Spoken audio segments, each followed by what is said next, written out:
How's going guys, welcome to the channel.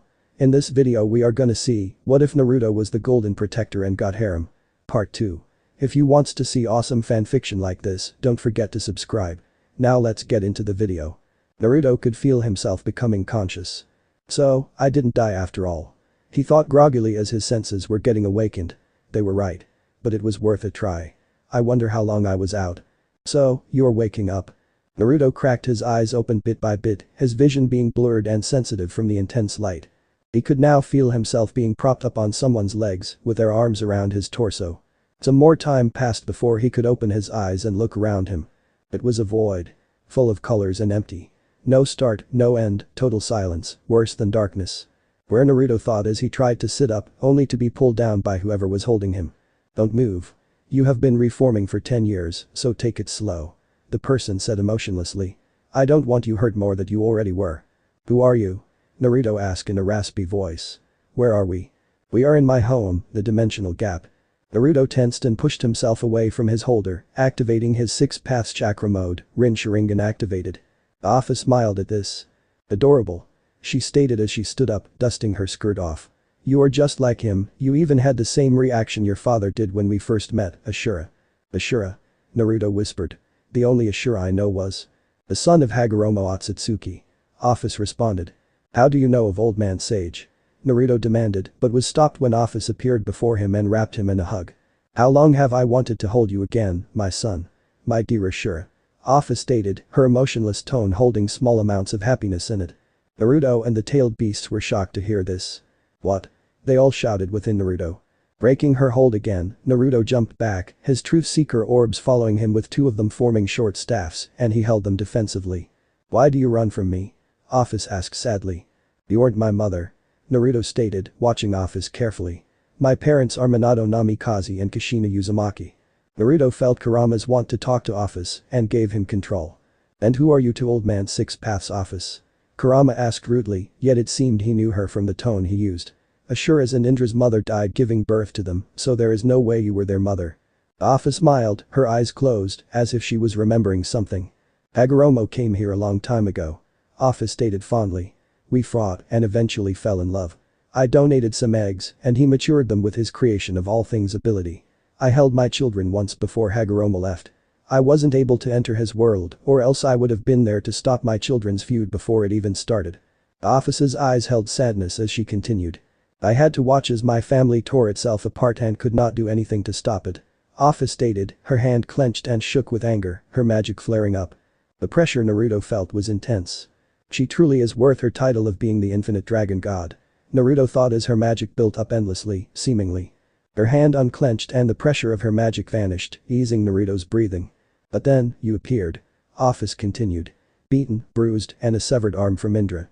I took his chakra and put it in you, and when I finished, you reverted to an infant. Office looked at Naruto. Not having any idea on how to raise you, I gave you to some humans, but the village was destroyed, however, the spell I placed on you to protect you tapped into your sealed chakra, and this allowed Maiko to find you. Naruto stared at Office as she stopped talking. I don't believe you. He stated as he ended his chakra mode, but kept his Rin Sharingan active. I'll be leaving, thanks for looking after me. Wait. Office stated as she watched him open a portal. We still need to talk. What is there to talk about? Naruto retorted. Office waved her hand and next to her a small sphere of magic appeared and inside of it was a child, around 8 to 10 years old.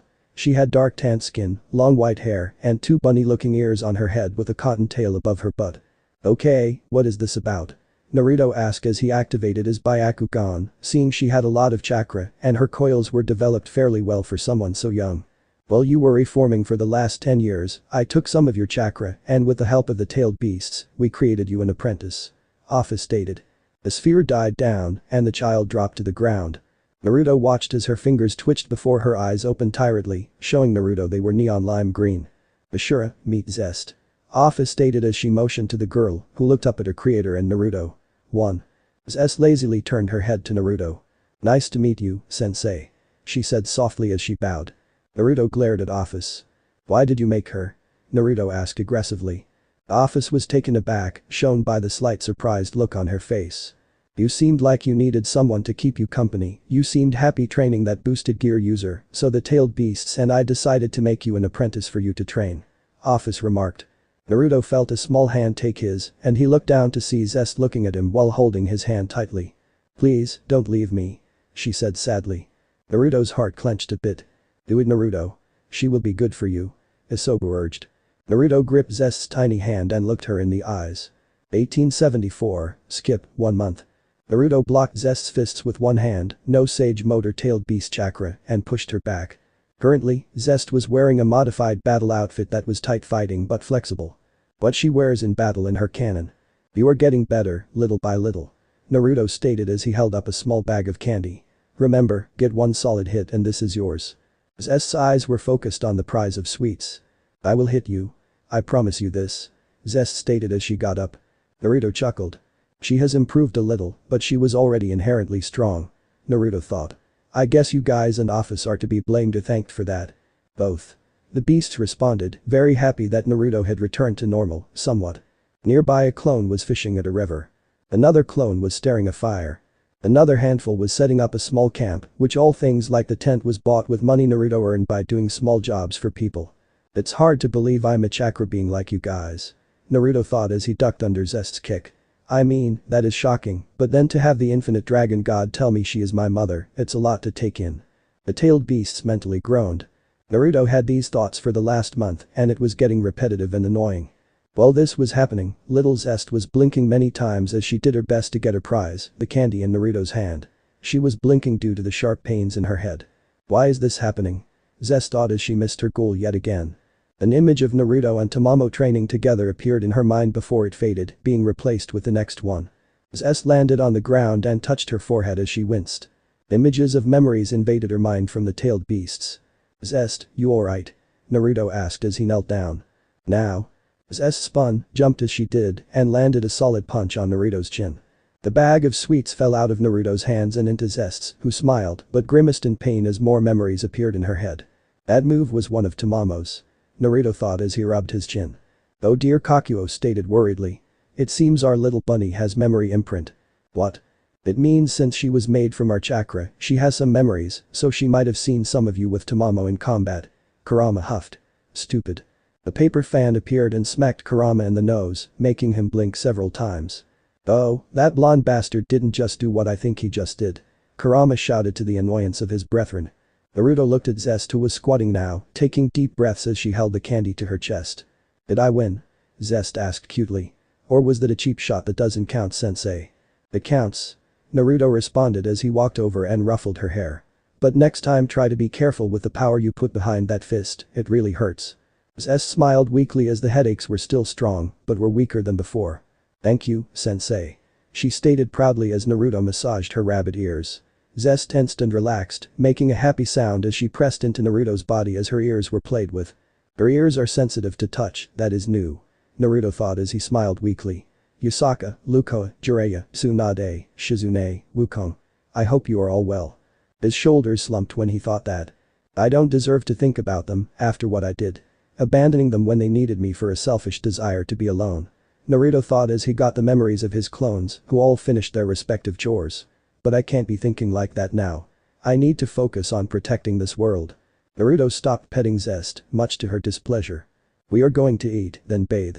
After that some meditation and then bedtime," Naruto said as he looked at Zest, a trickster smirk on his face. "So that means no candy until after dinner." "What?" Zest shouted as she tried to puppy dog eye Naruto. "Please sensei, can I have some now? I worked hard today." Zest even jutted her lower lip out and looked so adorable, but with Kurama and Shukaku's bickering, Naruto wasn't able to fall for it. "No candy until after dinner, young lady," Naruto said goofily as he swiped the candy from Zest's tiny arms, opening it and eating a few of them himself, earning a scowl. "Hey, I bought it, I can eat it." Zest pouted for a while as they ate, but perked up when Naruto tossed her the candy again after cleaning up their mess. "Now for warm water," Naruto thought as he stripped naked and got in the cold stream, Zest getting in behind him. Boil release. Unrivaled strength. Zest watched in fascination as her master's body emitted a heavy steam that warmed the water. She hummed a bit as it warmed to the best temperature, and she relaxed. "You are doing great, Zest," Naruto responded. "Your combat training is going well, so I believe chakra would be a good place to start tomorrow." Zest happily nodded as she started to scrub her body down with some cloth towels. After relaxing in the warm river for a few minutes more, Naruto deactivated boil release and the master and apprentice stepped out of the river.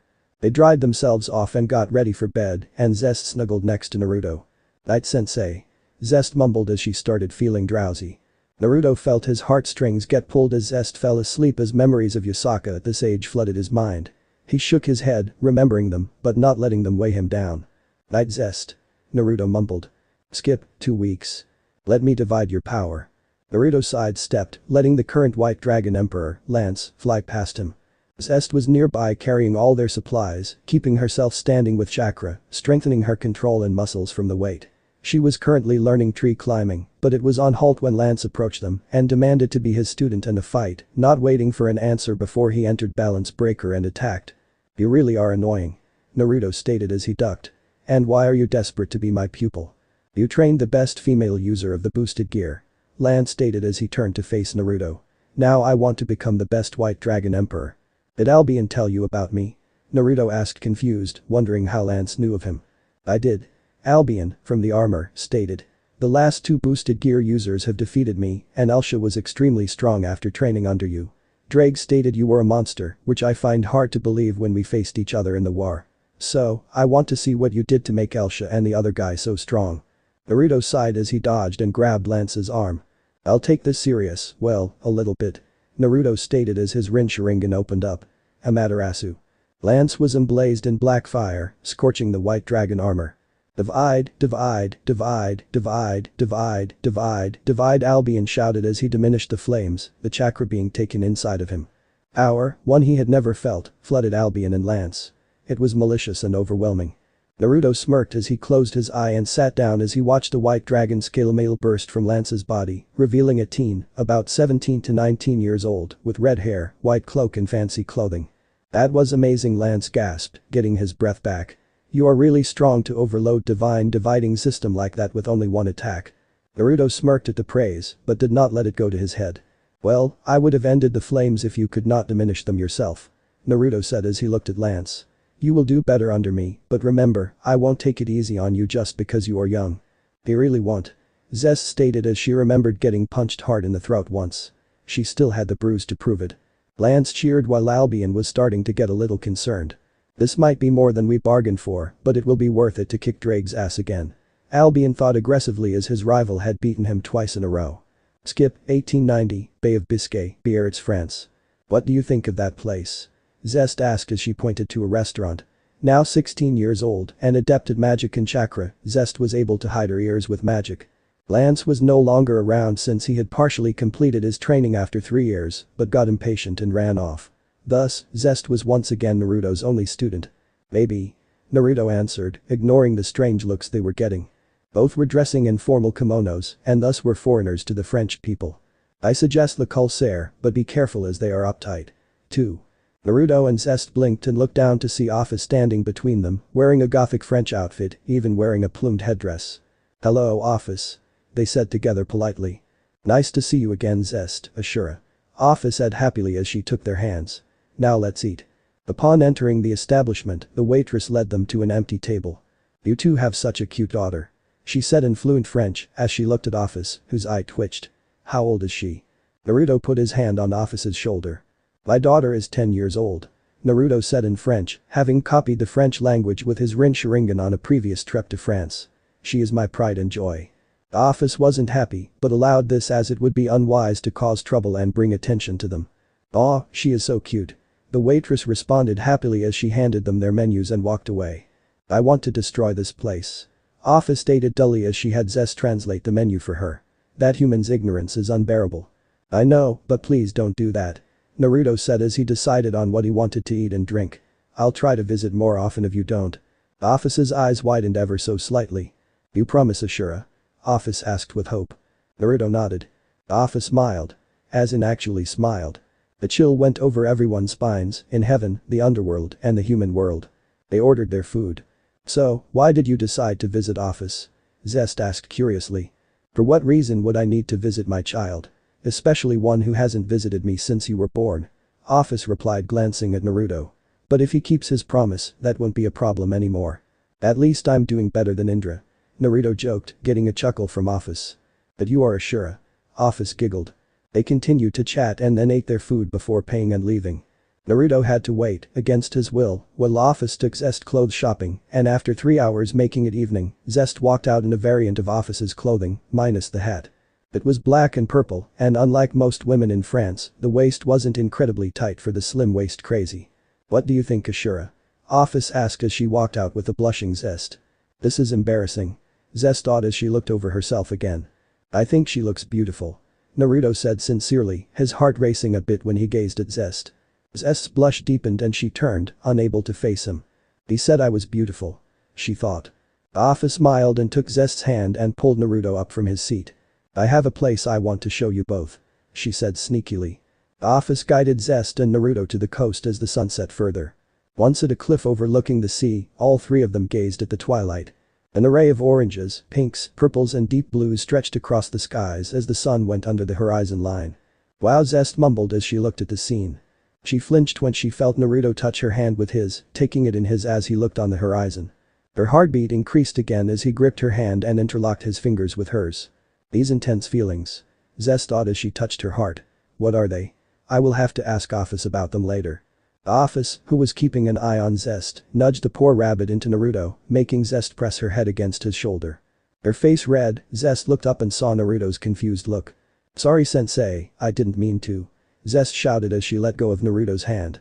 "No, it's okay, was just a little surprised is all," Naruto said as he held out his hand to her, waiting for Zest to take it.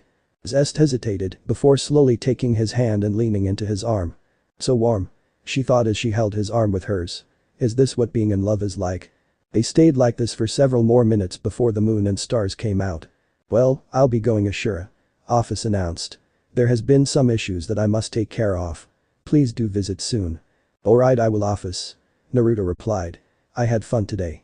Office smiled as she opened a portal and entered the dimensional gap. "Now where is that red bastard?" Office thought as she sensed for Great Red's magic. Skip, 1896. Naruto and Zest were praying as two clones were burying Lance. Zest wore a black gothic French outfit based off of Office's, and Naruto wore a black suit. It had been 18 years since Lance abandoned his training. Naruto and Zest had found him as he landed on the ground, defeated at the hands of the current Red Dragon Emperor, who fled after seeing Naruto on Drake's request. "Lance, you were a good student," Naruto thought as he prayed, opening his eyes as his clones finished burying him. "May you have a peaceful afterlife, my student," Naruto stated. "I hope you meet your family again," Zest finished. Zest, now officially 22 years old, had grown up physically, but her training under Naruto was nowhere near finished. She was his apprentice, thus she stayed with him until one of them died, which was impossible. Naruto was about to leave, but felt a familiar presence appear behind him and Zest. "Well, isn't this a pleasant surprise?" a soft male voice stated in surprise. Naruto turned, ready to fight, but stopped when he saw Michael and Gabriel the Archangels. "Wow, haven't seen you guys since the faction war," Naruto stated as he stepped in front of Zest protectively. "Are you burying a dear friend?" Gabriel asked sadly, feeling guilty she wasn't being respectful by interrupting them. "Yes, but we were finishing up," Zest stated as she peeked out from behind Naruto. "Who is this Naruto?" Gabriel asked as she got a good look at Zest and wanted to gush at how cute she looked. "My apprentice," Naruto stated.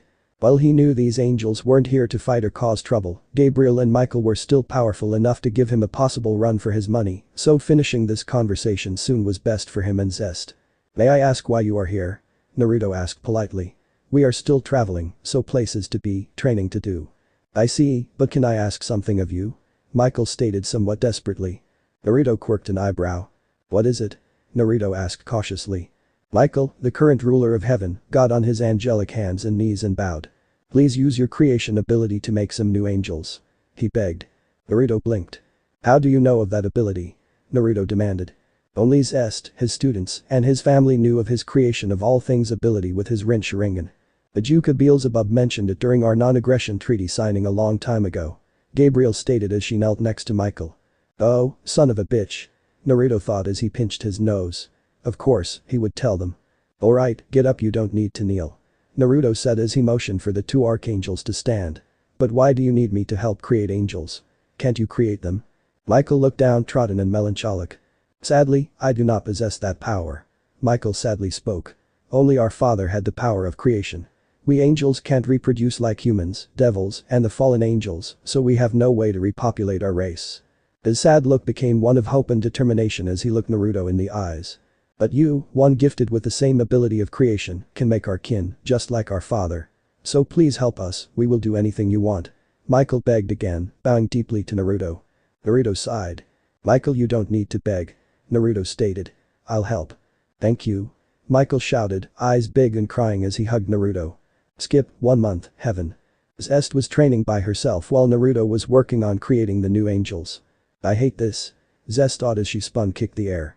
Sensei hasn't had a single moment of rest except when he sleeps. Can't they see creation of all things takes a lot out of him. Zest finished her move set and took some deep breaths. And he hasn't had time for me this last month. She thought blushing. Zest. Said woman jumped and spun around, seeing Gabriel. Gabriel. Zest said quickly with a bow. No need for that, we are friends. Gabriel said happily. Yes, we are. Zest mumbled as she looked over Gabriel. The angel, the one considered the most beautiful in the world, was just that. Her golden curly hair, bright blue eyes, and voluptuous figure that women would kill for. She reminded Zest of Naruto, but female. Zest blushed more. I was asked by Naruto to let you know he was going to bathe and then go to bed. Gabriel said as she pulled out a small piece of paper. And he wanted me to give you this. She handed it to Zest, who thanked her and looked over it. It was a list of training he wanted her to do for the next day. Zest nodded. Wait, bath. Zest thought. The candle was lit over her head. Thank you, Gabriel, I'll do this tomorrow. Zest said with a bow and then a hug before she left the clueless Seraph. All I did was give her the paper like Naruto asked. Gabriel thought cluelessly. Oh well, I'll get to my work. Bath. Naruto sighed in relaxation. Another day done and a few more then we can return to Japan. Will be good to have authentic ramen again. Naruto closed his eyes as he wiped his mouth of the drool.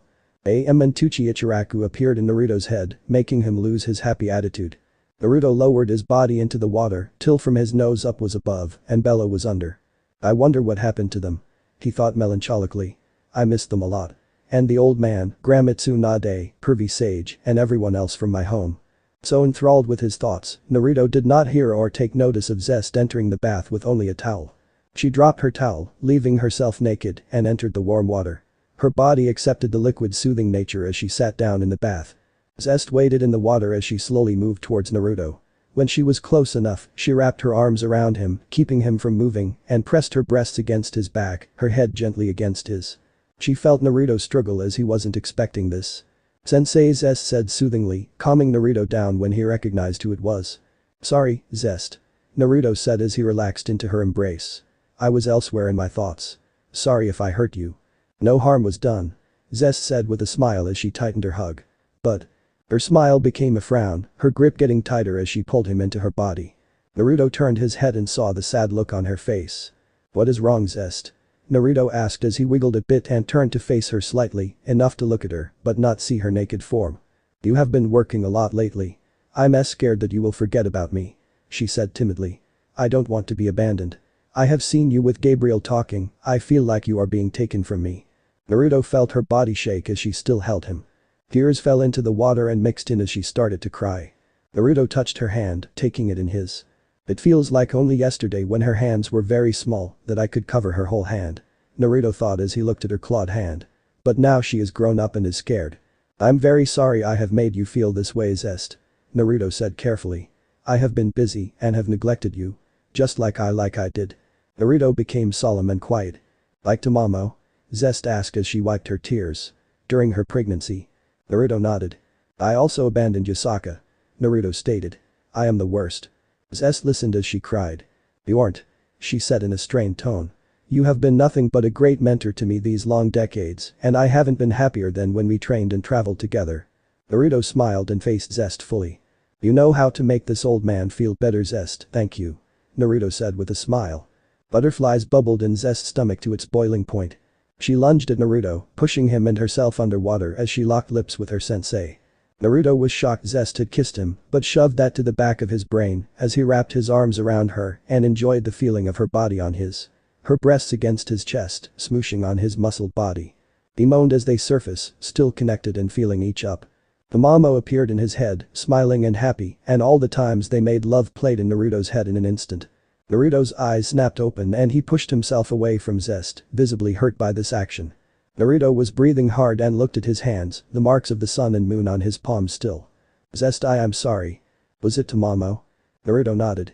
If it isn't too much, why didn't you use the Rin rebirth jutsu to bring Tamamo and Minato back to life? Zest asked as she got closer to Naruto and took his hand in hers slowly in case he pulled away. I can't. That technique is a one-time use only. Naruto told her. The burden to bring back the dead when that person isn't a god of death can be a deadly game if the person bringing them back is like me. Zest, you know I am not from this dimension, so the rules are different here than in mine. Yes, I can bring back the dead, but at the cost of a lot of chakra and possibly permanent loss of my power. Zest nodded in understanding. You haven't answered my question. Zest said politely, wiping her eyes with her free hand. I can't be selfish. Naruto replied after a moment of silence. I don't know how the death gods will react, so I had to hold back when Tamamo and Minato died. Because this jutsu can bring back hundreds upon thousands of people back, with its one-use only handicap possibly still being in effect, I have to use it when necessary, and not for personal gain. Zest watched Naruto clench his hands. I had to bite my cheek and force myself to let my family die, that is a part of why I left. I couldn't stay knowing I had to let my family die to possibly save hundreds. Naruto choked as he started to tear up. Zest gently pulled him into a second embrace, running her hand through his hair. A sharp migraine pain shot through her head.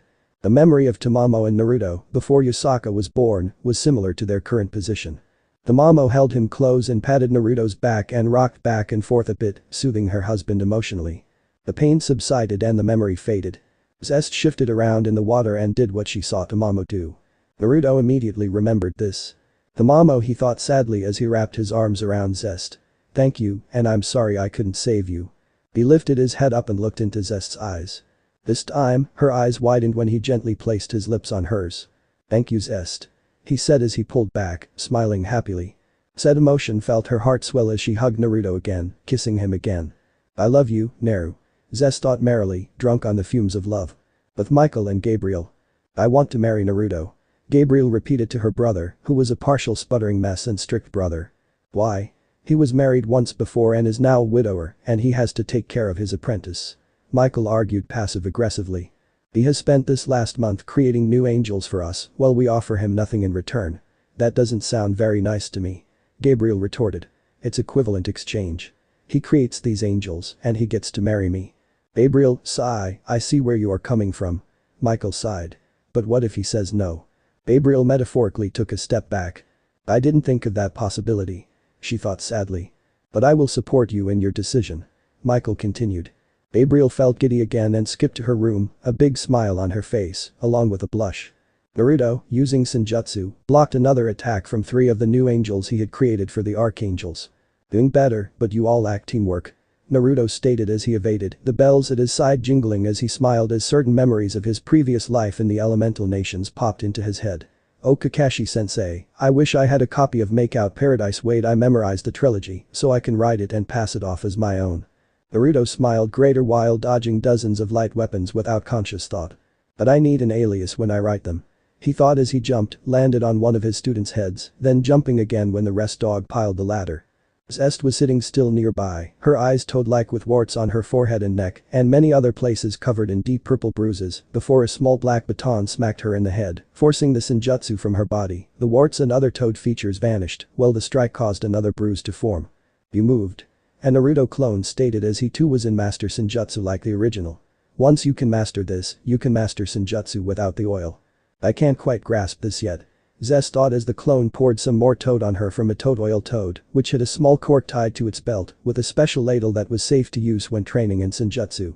Since the oil dried up quickly, Naruto not having found the right place for training, the toad would exhaust itself every day producing oil for Zest, much to its disliking, but it got pampered so it could deal with it. Zest sighed and closed her eyes as the clone gripped its baton, as nature energy started to flood her body.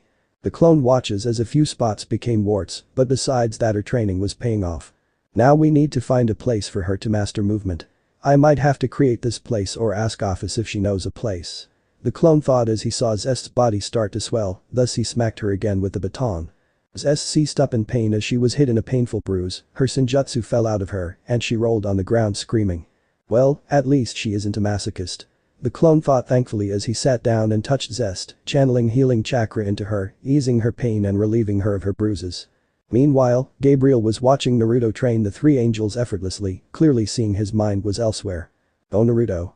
Gabriel thought sadly as she remembered what he told her about his wife and son. You have suffered greatly, and yet I can't help you at all. Flashback. Shortly after creating the last of the new angels, Naruto was called into a small meeting with Gabriel and Michael. Naruto knocked on the door and entered when he heard Gabriel say come in. Hello, Naruto. Gabriel said happily as she sat at a table. Gabriel. Naruto said politely. Michael.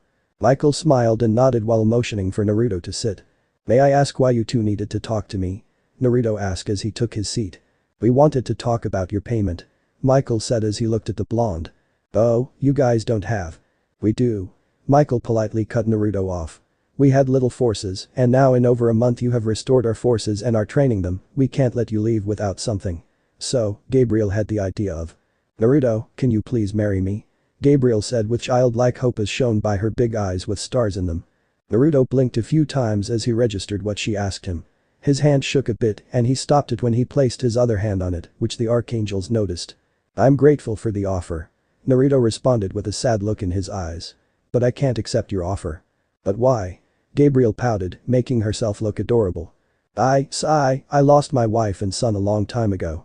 I did something and led to their passing. Naruto explained. And recently, I have started to move on, as I think they would want me to be happy. Then why do you refuse my marriage proposal when you feel that way? Gabriel asked, as Michael sat there and let her and Naruto talk, as it was mostly their conversation. Zest and I have somewhat gotten closer than just student and teacher. Naruto told the archangel, unable to look at Gabriel's sad face. And I know angels will fall if they are led by their lust, so I don't want to cause more trouble. And don't angels look down on polygamy? We do in a sense, but when needed we can allow exceptions. Gabriel stated. Well, my answer is still no. Naruto said. With me and Zest still figuring it out, I don't want to hurt you Gabriel. I hope you can understand. Gabriel pouted, her cheeks puffed out and her eyes watering. Please excuse me. She said softly as she stood up and left. Gabriel Naruto said but was stopped by Michael. Let her sort her feelings out Naruto. Michael said sadly as he watched the door close behind Gabriel. But please do consider her. She does see you as someone worth loving. Now onto your payment. Then flashback. Gabriel remembered crying that night before she went to sleep, only waking up to cry some more. Naruto had tried to talk to her, but she made excuses to not talk to him, feeling like she couldn't face him. She sighed and got up to return to her other duties, unknowingly sensed by Naruto and his clone. Maybe I could have accepted her proposition. Naruto thought as he blocked another strike. It could have worked, me, her and Zest together. He shook his head and tripped his second student before maneuvering the third into slamming against his teammates. Alright, that is enough for today. Naruto said as he looked at them. You did good, but you all need to work together, not separately. Yes, master. They said in pained unison. Naruto chuckled a bit and created some clones to help them get to their bunks. He had tested every one of the new angels now, so he and Zest were going to be leaving soon. Naruto sighed. He liked heaven, but knew staying here was not where he was needed. Naruto walked over to his recovered apprentice and popped his clone, gaining his memories and the Senjutsu chakra. I am proud of you Zest, but we need to start the next segment of your training in Senjutsu. Naruto said as he corked the toad's mouth, stopping the oil. Yes sensei. Zest said as she tried stand up. We shall rest for the night and prepare to leave for tomorrow evening. Naruto said as he picked Zest up bridal style, getting a blush from her. Zest smiled as she leaned into Naruto's chest, hearing his hair beat through her ears. They bathed, ate dinner, meditated, and then went to sleep. The next day Naruto informed Michael that they were leaving. Are you sure you want to leave? Michael asked. You could stay here with us and keep training the new angels. Sorry, but I have made up my mind. Naruto said sadly. And I need to keep helping as best I can. I see. Michael said as he extended his hand. It was a pleasure working with you these last 3 months Naruto. Naruto took Michael's hand and shook it. It was a pleasure. Naruto responded with a smile.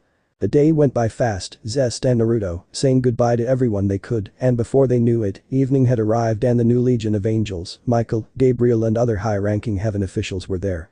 Thank you, again, for all your help, Naruto. Michael said with a bow, and everyone around Zest and Naruto bowed. Thank you for everything. They said in unison. Naruto smiled bashfully as he scratched his head. Well, I did what I thought was right. Naruto said as he saw Gabriel walk up to him. I want you to have this. Gabriel said as she placed a small bracelet in Naruto's hand. It is a communication device.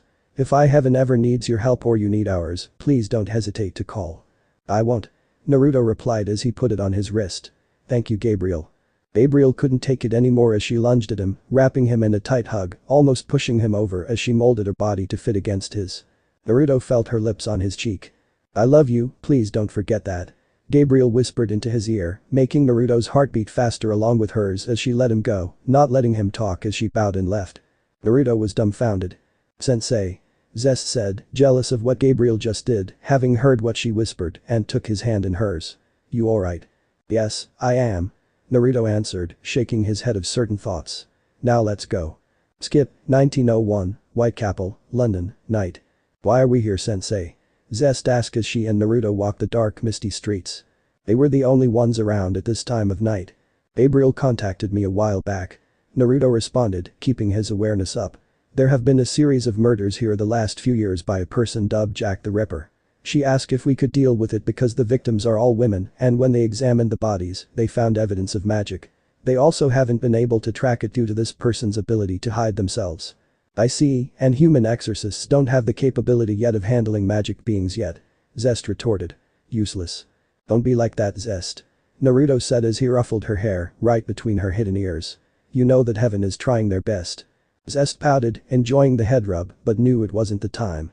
Naruto tensed and slowly looked behind him. I sense someone is in trouble. He stated as he started to walk fast, followed closely by Zest. I do too, Sensei. Zest responded as she tried to feel out where it was coming from without Senjutsu, which she hadn't mastered yet, only achieving an imperfect Senjutsu state. Naruto and Zest turned a corner and saw no one but a woman, a heavily pregnant woman, running in desperation. Help me. She cried out as she saw the two of them dozens of feet away before she collapsed. Naruto and Zest ran to her side. Once close enough, they saw that her back was bleeding profusely. Gently turning her around, Naruto propped her up and activated his Byakugan to check on her baby. His eyes widened as he dropped her and jumped back, grabbing Zest. Sensei. What are you doing? She is hurt. Zest shouted as she looked at him and then back at the woman, her own eyes starting to widen as well. The woman's stomach had gotten bigger and was moving as if something was trying to free itself. A knife ripped through her and carved a large gaping hole, and a child pulled themselves out of the woman. She was small, about the size of a 10-year-old, covered in blood and was naked. In her hands were two knives, purple and silver. Another failure. She muttered sadly as she looked at the corpse. She turned to leave, but caught sight of Naruto and Zest. Maybe you can give me what I seek. This child said as she looked at Zest. Zest, don't kill her. Naruto stated. She must be the one called Jack. From the way we could not sense her inside the woman, that means her hiding ability matches who we are looking for. The girl tilted her head with an emotionless look that could rival Office's. Jack, she said curiously, though still emotionless. I'm Jack. 1. The newly named Jack glanced at Naruto. I don't go after men, you may leave. Jack said before turning her attention back towards Zest, who had been gathering Senjutsu while she watched Jack and entered her imperfect sage mode. Her neck, upper back, and forehead had warts and her eyes with very thin rings became toad-like, far from Naruto's master sage mode. In an instant, Zest grabbed Jack's incoming wrist, stopping the knife from hitting Zest's skin. These knives. Zest thought as she punched Jack in the stomach. They are sacred gears. Jack took the hit, pain evident on her face, and took this opportunity to stab Zest's arm. Zest let Jack go and jumped away, her arm going numb and vision starting to blur. My poison is now in you. Jack muttered as she recovered from the gut punch. My Purum Salamandra can create many types of poisons.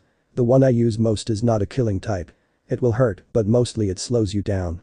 Zest grit her teeth and opened her palm, nature energy infused chakra spinning to life in her hand. She is fast, but everything else is sloppy. Zest thought as she finished her prep work. Don't fight it. Jack stated as she prepared for her next attack. I will find what I'm looking for. Zest felt Jack close the gap between them and she slammed the Rasengan into the ground, creating a crater and shooting up a dust cloud around her and Jack, who stopped as she could no longer see her surroundings. Naruto, meanwhile, was sticking to the walls of the building watching the fight with his Byakugan. Good idea, with a poison that takes away body functions, blinding her and using her superior special awareness thanks to Sage Mode is the best course of action. Naruto thought amused before he looked at Jack and used his ability to sense her emotions. He felt confusion, sadness, and want amongst a sea of childlike emotions. Not a hint of evil in them. I see, this is interesting. Naruto thought as he continued to watch, the tailed beasts equally impressed. Jack showed no emotions, but felt intense fear as she could not see Zest at all through the mist and dust. Where is she? Jack thought as she stayed on guard, with paranoia starting to set into her young mind. A noise echoed behind her, and Jack threw her knife, which sank into the wall, which started to smoke up and dissolve. Not there. Jack thought as the knife returned to her hand. Out of the corner of her eye, Jack saw movement. She lunged and swiped at the movement, only to strike a giant rat. Her breathing was getting uneven as her fear was getting stronger. Where she thought again as she started turning and looking around, noticing that the dust was settling, and when it did, Zest was nowhere to be seen. She escaped. Damn it.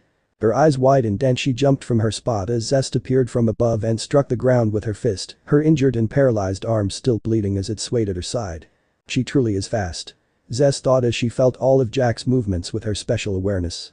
Zest sidestepped a thrust attack for her face and clamped her teeth against the blade, stopping Jack's trajectory, and she was slammed into the wall when Zest spun around, making Jack lose her grip on the knife. Taking the knife in her own hand, Zest waited for Jack to stand up, her blood-soaked body making it hard to tell if she was taking any damage. "You won't do." Jack muttered suddenly as she tried to stand up. "You won't do why?"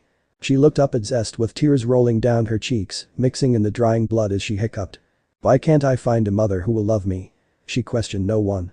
The knife in her hand began to be filled with poisonous magic as she lunged again, going for a slash attack. Zest blocked with the knife she took and then headbutted Jack through the wall. She is nothing but speed and durability. Zest thought as she stayed still, trying to regain sage chakra from the few minutes she could hold it running low. Jack flew out of the hole and grabbed Zest's throat and threw her over her shoulder in a headlock. "Why are you so different?" she asked again while Zest exited her sage mode. Zest dropped the knife and tried to break free of Jack's hold as she couldn't breathe. Shit, Zest thought as she started to feel lightheaded. Removing her hand, Zest grasped for the dropped knife, and when she felt it, she grabbed it and slashed Jack's face, causing Jack to let Zest go, clutching her bleeding cheek, making her cry out like a child. "Why did you hurt me?" Jack asked as she summoned her other knife from the broken building. "All I want was a loving mother, and here you go, cutting me." Zest felt bad, but ignored this feeling as she watched the child cry. "I hate you." Jack shouted as she threw the knife, but the force was weak and it went a few feet and clattered to the ground while Jack continued to cry. "Aya." The knives vanished as Jack continued to wail and cry, trying to wipe her tears away, smearing the tear blood mixture on her cheeks, hurting her further when she rubbed the exposed muscle on her cheek from her wound. Naruto dropped down and took off his large cloak, draping it over the crying child. "It's going to be alright," he whispered to the hiccuping child before she clung to him. "Sensei," Zest stated as she started to feel her hurt arm again and the dizziness fade.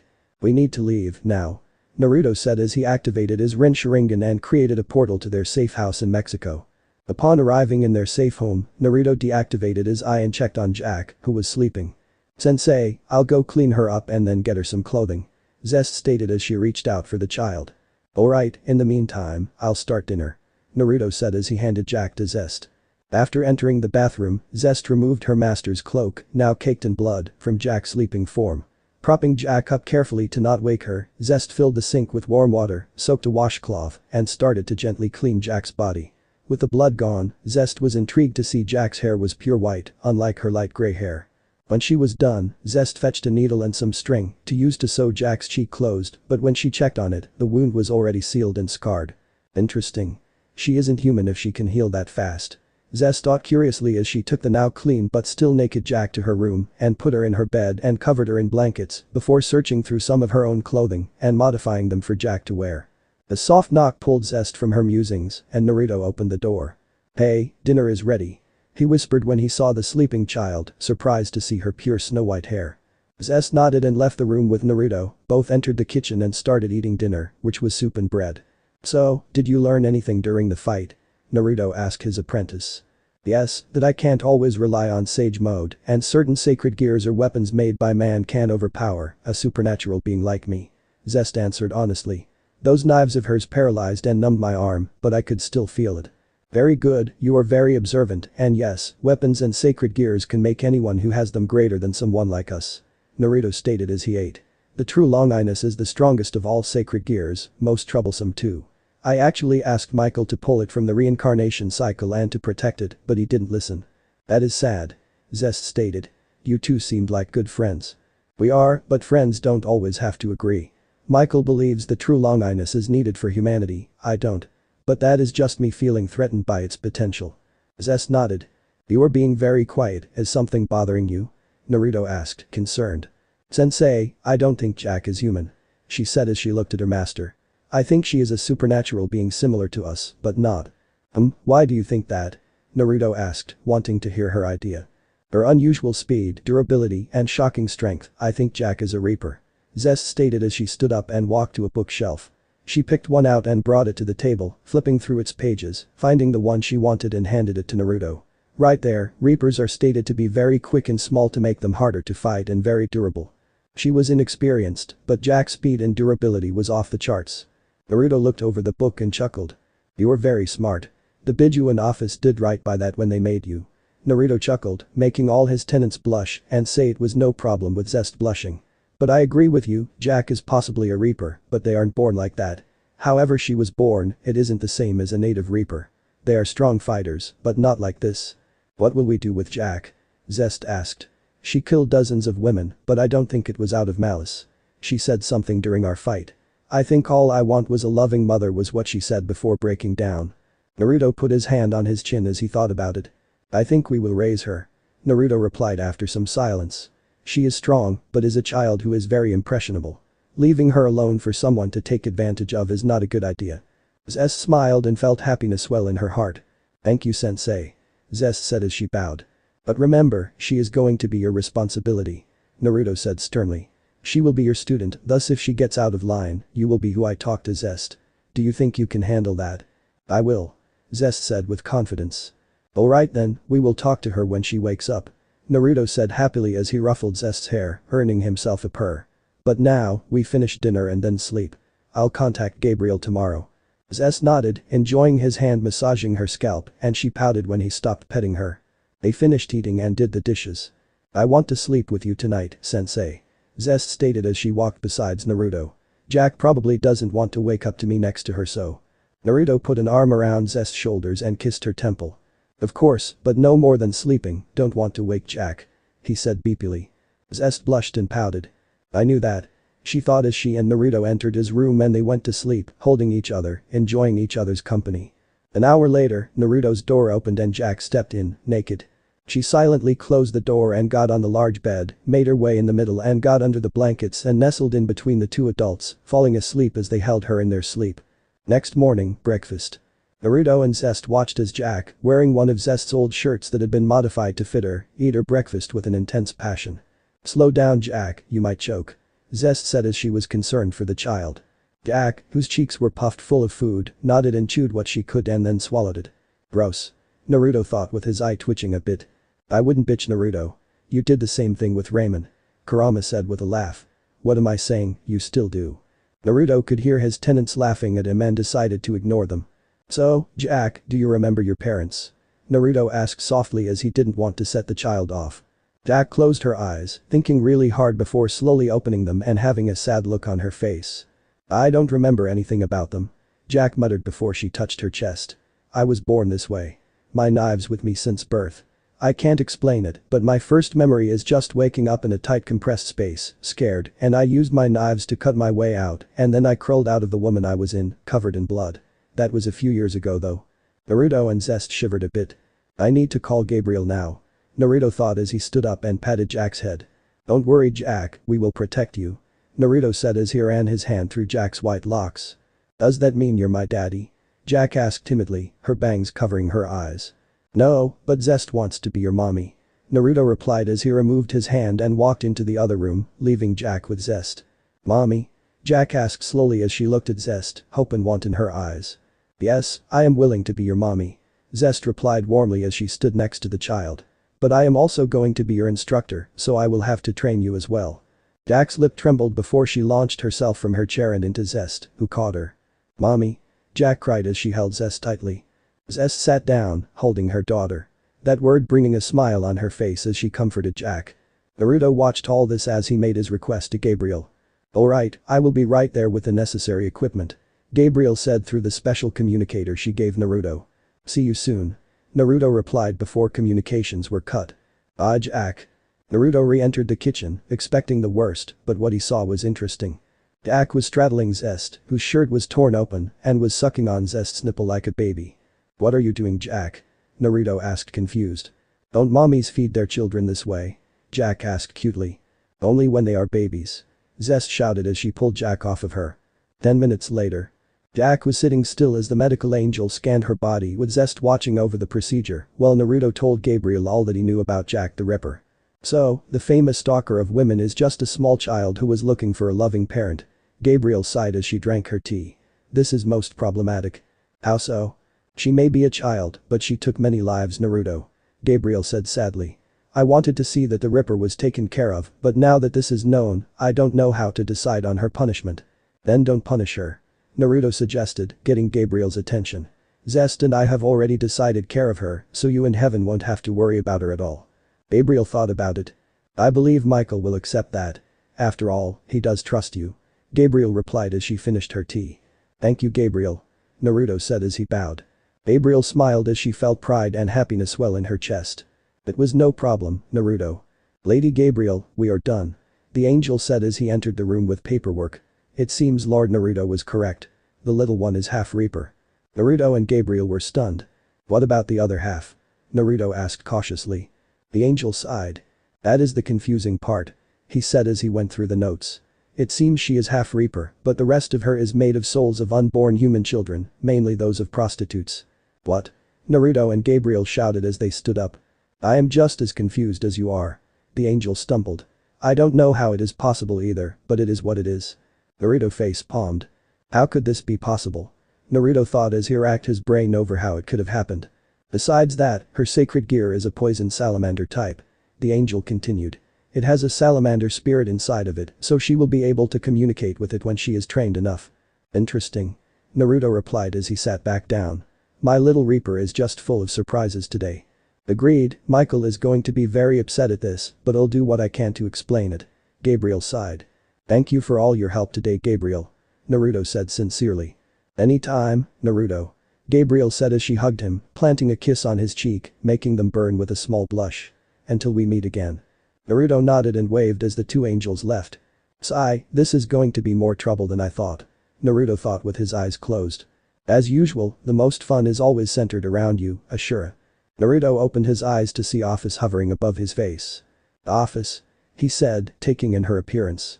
She was wearing a sombrero and a blanket poncho over her favorite outfit. "Indeed, your little addition is most interesting," Office said as she hovered to the chair Gabriel had left and she sat in it.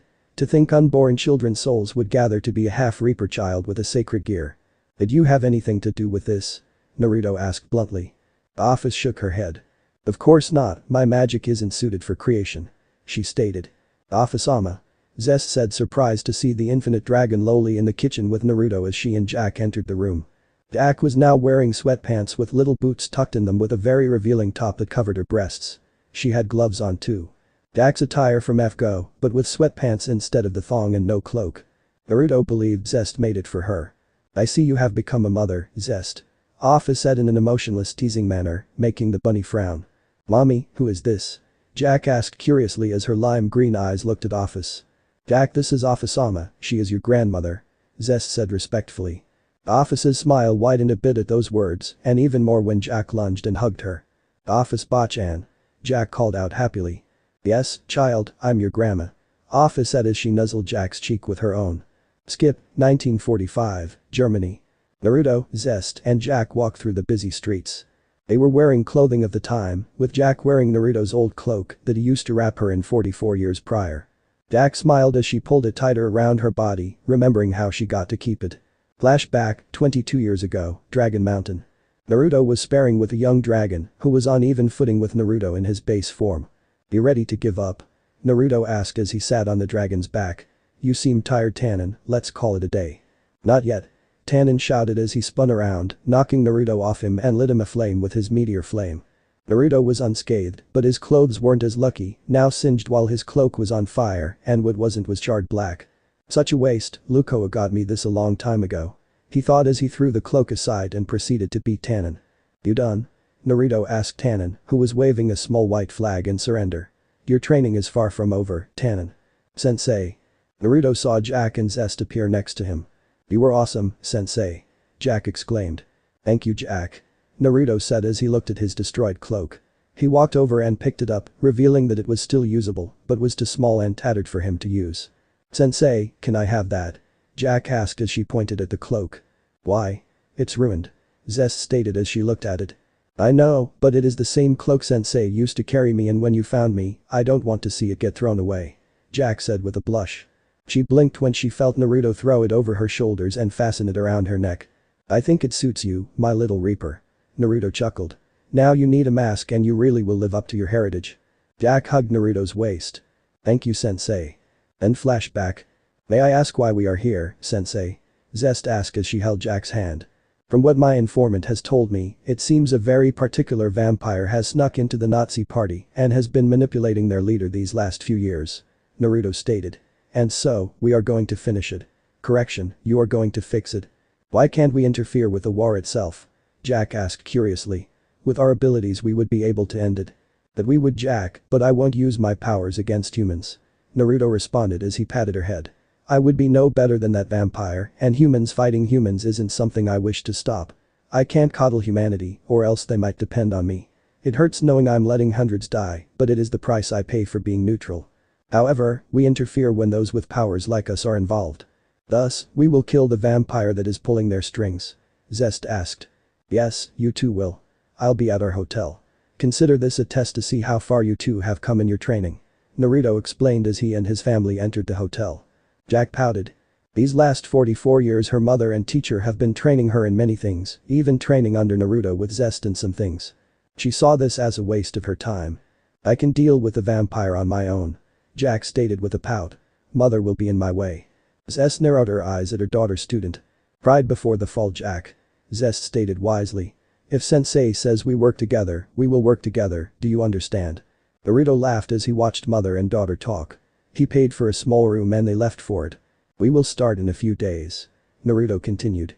We will plan and then you two will strike. Jack and Zest nodded. At night. Naruto and Zest relaxed as they bathed in the small bathtub. Sensei, why do you trust Jack so much? Zest asked. She is skilled, her sacred gear training has come a long way, but she can be hot-headed at times, and I believe this may be a bad idea to send her in. I understand your concerns, Zest. Naruto said as he looked at his apprentice. But sometimes, tough love and hard lessons are necessary teachers on the path of training. My hope is Jack learns from them on this mission. Zest was shocked. You mean to tell me you are doing this on purpose? She asked loudly. Zest, sit down. Naruto ordered his apprentice, glaring at her. Zest took a few deep breaths and sat back down in the water. I believe you and Jack can do this, but you are correct in saying she isn't fully ready, especially with the vampire you two will be facing. Naruto said as he looked at his naked apprentice. But do you think sending a rebellious teen in to fight such a powerful foe is such a good idea, Sensei? Zest asked concerned. No, I don't, but she needs to get snapped out of her rebellious stage. I don't want to see her die. Naruto responded sadly. Zest's angered face softened a bit when she saw his face. She sighed and sank back into the water, bubbles forming as she exhaled under the water. She looked at her beloved master, seeing his eyes full of memories of his failures. Over the years, Zest had gained some memories from the tailed beasts, and one of them was the loss of his son and wife. She put two and two together and figured that the thought of losing Jack would bring that up. Slowly moving forward, Zest propped herself onto Naruto's shoulders, pressing her face into his neck, her breasts pressing against his chest. Zest? Naruto asked as he felt her lick his neck. Naruto, Zest said into his shoulder with a blush, having always called him sensei. Your wife would want you to move on. You know this, but you keep your heart locked up. I want to see you happy. Naruto moved his arms and pulled Zest in front of him, staring into her lime green eyes, before he closed them and kissed her. Zest felt sparks of pleasure flutter system, her small cottontail bushing a little. Naruto separated from her and pressed his forehead against hers. I know. But I still feel loyalty to Tamamo. He said as he held Zest. I am so confused right now. I want to be happy, but… Zest caressed his cheek and kissed him again, silencing her master. I'm not telling you to forget her, Naruto. Zest whispered when she separated from him. But to see what you have in front of you right now, in the present. Naruto looked at Zest. Her wet skin, large breasts, and wide hips pressing against his made him think. Naruto shifted a bit and spun Zest around, making her sit in his lap, her butt grazing his hardening erection, thus making her blush harder. I will move forward, Zest. Naruto said as he pulled her into him. Will you be there with me? By my side. Zest felt her heart race and tears well up in her eyes. "Yes," she said with a large smile. "I will." "Thank you, Zest," Naruto said as he reached up and cupped her breast, startling her. "Naruto what? Hm. Zest moaned as she felt Naruto nibble on her ear. For those who don't know, Zest has two sets of ears. Pointed ears on the sides of her head and bunny-like ears on the top of her head. Naruto played with her breast as he licked, nibbled, and sucked on her ear, her moaning reaching his ears and making him horny with each sound she made. "Zest," Naruto whispered as he let go of her ear. Zest gasped as she felt him release her breast and lift her up, her lips grazing his tip. "We can't yet." Naruto shifted and lowered her down. "You're right," he said, pressing against Zest's back. "I'm sorry." "You have nothing to be sorry for," Zest said tiredly as she turned and lay her head above his heart. "You didn't do anything wrong." Naruto stayed silent as he held Zest, never wanting to let her go. "I love you, Naruto," Zest muttered as she started to fall asleep in his arms. "I love you too, Zest," Naruto replied. "Skip. Alright, you two, remember, sneak in with Jack's presence erasing ability and take out the vampire. Then sneak out after that," Naruto told Zest and Jack. "Yes, sensei," they said as they bowed before leaving. "Is everything set, Office?" Naruto asked as Office appeared next to him. "Of course, Ashura. Dio Brando is in position," she replied. 1. "Good, does he know what his job is?" Naruto asked. "Not to kill them but push them to their limits and hopefully break Jack out of this stage as you put it," Office replied, poking Naruto's cheek. "You owe me a head rub when this is over, Ashura." Naruto sighed as Office poked him. "Alright, I promise." Nazi base. Jack and Zest snuck in undetected with Jack's Reaper magic, Presence Eraser. When in use, Jack and whoever else she wanted had their body covered in magic that erased sound, scent, and the body, so no one could see them, and with their presence erased, not even a sensor type would be able to find them. Too easy. Jack thought with a beepy smile as she looked around a corner and saw their target. Dio Brando. His presence, it's overwhelming a bit, Zest thought as she saw Dio. He was a tall man, muscular build under his uniform, long golden hair to his shoulders, spiked up. "I'll take care of this now," Jack thought as she summoned her Purim Salamandra. Before Zest could stop Jack rushed forward with her incredible speed, blades prepared to strike when Dio turned and shot magic from his eyes at Jack, who was barely able to block with her weapons, cancelling out her magic that covered her and Zest, who was currently gathering as much nature energy as fast as she could. "Did you really think a simple trick like the Reaper clan's presence eraser would allow you to get the drop on me?" Dio asked beepily as he turned to look at them. "How?" Jack asked as she prepared for the worst. Dio grinned maniacally, showing his fangs to the two. "I've killed and eaten many Reapers in my day, to the point I have an acute ability to sense when one is near while they use their cute little parlor trick," Dio stated as he clenched his fists. "And now I get to feast upon your blood." Zest, having entered her still in complete sage mode, jumped and grabbed Jack before Dio could land a hit, ice sprouting where he punched. Zest took off running. "Useless," Dio shouted gleefully as he shed his uniform and wore an old-styled outfit. His outfit from Phantom Blood. "Zest, what are you doing? We need to kill him," Jack shouted as she punched Zest in the ribs hard enough for her to let Jack go. "Are you stupid?" Zest asked sarcastically. "That bastard would have killed us. We need a plan, because rushing in blindly will get us killed." Jack growled and stood up. "I know," Jack said aggressively. "But I feel like I have to do it head on. You heard what he said, a sneak attack using my magic won't work. We need to work together," Zest stated as she looked at her daughter. Jack's body relaxed. "You're right, Mom," Jack said as she looked at her mother. "Let's do that." Zest smiled but lost it when she felt her shoulder get slashed. "Don't worry, it will only last a few minutes," Jack told Zest as she walked past Zest, who collapsed to the ground, her body spasming and tensing up. Zest tried to call out before her body went numb, her sage mode ending prematurely. Meanwhile, Dio stalked the halls, his face calm and focused as he slowly made his way, listening for any sign of Zest and Jack. He tilted his head to the left as one of Purim Salamandra's knives whizzed past his head, embedding itself into the wall. "Oh, my dear Reaper child," Dio said as he spun around and used his arm to block a kick from Jack. "Did you really think close-quarter combat was a great idea?" Jack felt her leg get frozen in a mere second before she kicked off him and landed on the ground, her left foot to her knee frozen. "Ah, I'm surprised you were able to avoid being frozen further," Dio stated in actual shock. "But no matter, a child like yourself is a mere pebble to a mountain." Jack smirked. "Oh really?" Jack asked as her hand shot up and made a pulling motion. Dio jumped, the earlier knife digging into his leg, poison seeping into him and decaying his leg. "Payback is a bitch," Jack stated as she caught her second knife and used both to lather an acidic poison on the ice, melting it. This is useless. Dio shouted as he ripped his own leg off before the decay got to his torso. What the funk? Jack shouted as she saw no blood in Dio's body, but an oozing lava-like energy that boiled and soon a new leg regenerated from the stump. You've done it now, little Reaper. Dio stated angrily as he walked up to her. He kicked her sacred gear out of her hands and punched her through the wall and onto the ground, ice encasing her body, locking her in place. Now you can't run from me anymore. He poked her cheek with a sadistic grin. He touched Jack's forehead and moved it to her left eye. Ah. Meanwhile, Zest was starting to get feeling back in her body when she heard Jack scream. Jack. Zest thought in a panic as she tried to force her body to move. Stupid kid, why did you paralyze me? Why? Why am I useless? I can't protect myself, Naruto or Jack, so why the hell am I even alive? Don't worry about a thing.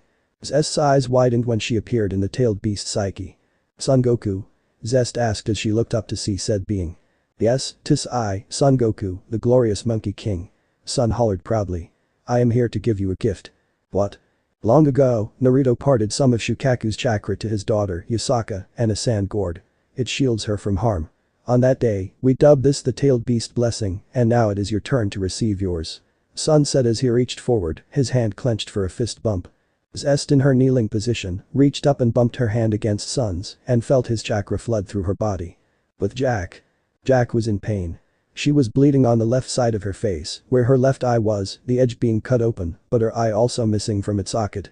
Dio cackled as he crushed Jack's left eye in his hand. Now that I have had my fun, I'll kill you and present your body to that rabbit.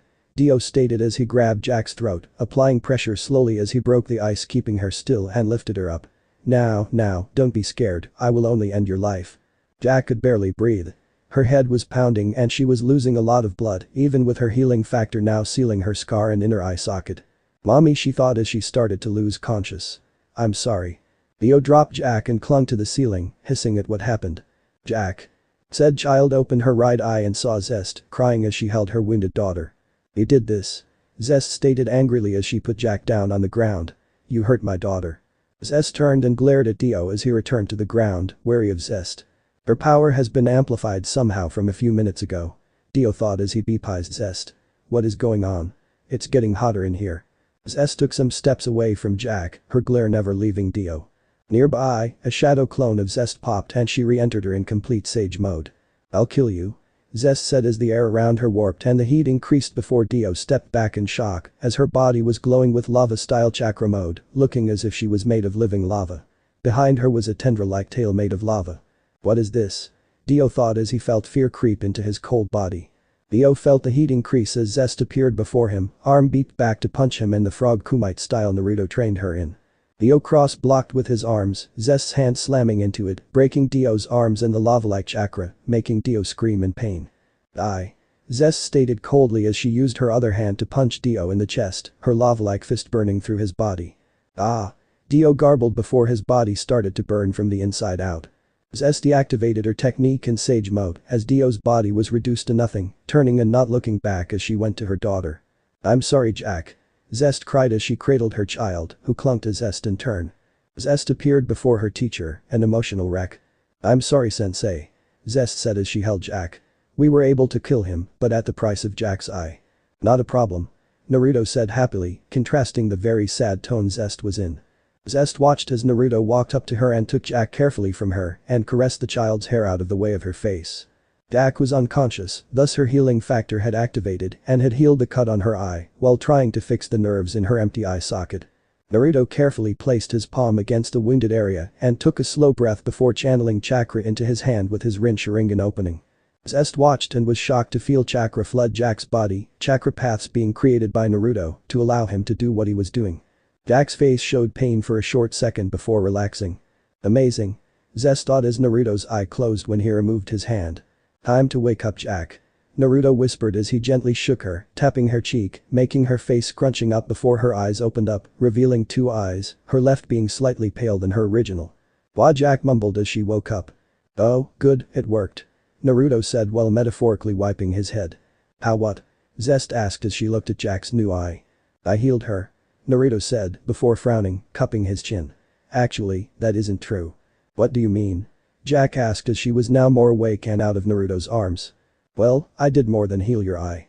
Naruto stated as he looked at his charges. I gave you some of my chakra by creating some chakra paths in your body so you can use your Byakugan. Jack's eyes widened as did Zest's. Byakugan? She asked, having known about it from years of living with her mother teacher. I have one now. Yes, now focus on chakra. Wait, you actually need to train in using chakra first. Naruto said as he scratched his head, having forgotten that.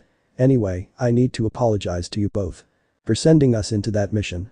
Zest asked, wondering what else there could have been to Naruto apologizing. I actually had this set up with Office. Naruto said, bracing himself for a beatdown. Zest powered up and Jack summoned her knives. You did what? Hour later. Naruto chuckled as he recovered from the beatdown he was given by his apprentice and her daughter. Well, did you learn anything? He asked as the tailed beasts boosted his healing. That I can't do everything alone. Jack said sadly as she touched her scared left eye. That I need to be calm and accept help from those who are my teammates. Correct, good job Jack. Naruto said with a smile and thumb up. I can be uptight and sometimes no plan is better than having one. Zest stated. And that even the strongest can be beaten. Does that include Naruto, mommy? Jack asked as she looked at her mom. Yes. Zest said as she glanced at her master. However, I don't know how. I'm very proud of both of you. Naruto said as he recovered enough to move. This means your training will get harder now that you have new abilities. The Byakugan and Sun's lava style. Yes sensei. Both said, prepared for anything. Skip, 1950. Jack walked through the Rub al Khali desert at night, all alone. She wore her hood up, keeping the sand that was picked up by the wind from getting onto her eyes, more specifically, her Byakugan. Naruto had dropped her off her an hour earlier, telling her to survive the desert with nothing but her eye and knives, killing anything that attacked her. However, her true goal was to find him with her eye, as a good way to train it in the field. She failed if the sun started to rise. I can do this. Jack thought as she used the 360-degree vision of her new eye to scout out ahead. Currently, her range was 25 meters, unlike Naruto's 30 kilometers. Jack trudged along, looking for any source of life that resembled Naruto's massive chakra reserve, having learned chakra control from Zest over the last few years. Jack stopped and looked to her right in a somewhat panic. What is that? She thought as she saw something. It was human-sized and was hunched over something. Deciding to check it out due to curiosity. As she got closer, Jack's vision cleared more and the more she saw, the more Jack got nervous. When she was 10 meters away, Jack deactivated her Byakugan and squatted to the ground. The Wendigo.